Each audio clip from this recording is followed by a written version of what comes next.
União Europeia se apoia na nafatin Timor-Leste e a organizasaun rejionál ASEAN.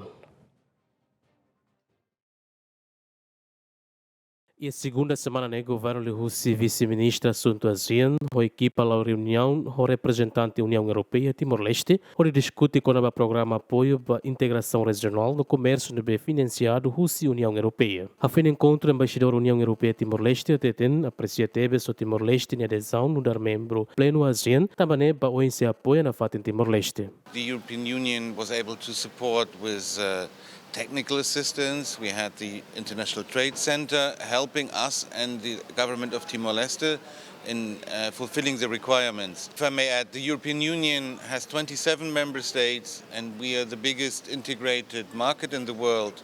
So for us, it's good news for Timor-Leste to join the ASEAN group, and we will now look forward, and we'll discuss it today, on how we can support the integration and the economic competitiveness of Timor-Leste. We have provided over 3 million euros, over $3 million US dollars over the last 3 years, and we're looking forward to double that amount in the future. We will continue our cooperation. Vice-ministra assunto ASEAN ateten le Rússia soromuto a tu discute serviço siranebe halau e a poça adesão no mos instrumento legal siranebe ia no neba oembele melhora liutan serviço o de bele reta benefício ida nebe dia para país. Idane nessa encontro steering committee para a implementação do projeto que a União Europeia Rússia International Trade Center para Timor-Leste e o processo de antes de adesão, depois de adesão.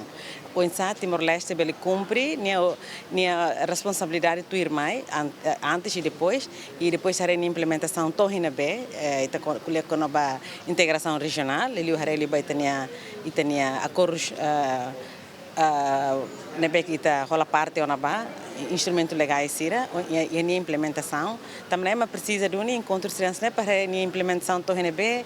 A ser dia hamuto ko ministério sira instituições sira nebe que sai implementador principal ba acordo sira né a dia o iniciativa bel cumprir dia requisitos nebe que ASEAN formaita não mostra dia tem integração regional para dia tem economia nem desenvolvimento economia não mostra a preparação e tem processo do irmão para goza do benefício rola parte família região também. Durante a União Europeia foi apoio ao orçamento euro milhão tolo para o projeto programa integração regional no comércio e a Timor-Leste, no nosso apoio a Timor-Leste e a área Seluctan. A Derek Jimenez, bem-vinda Jimenez, GMN.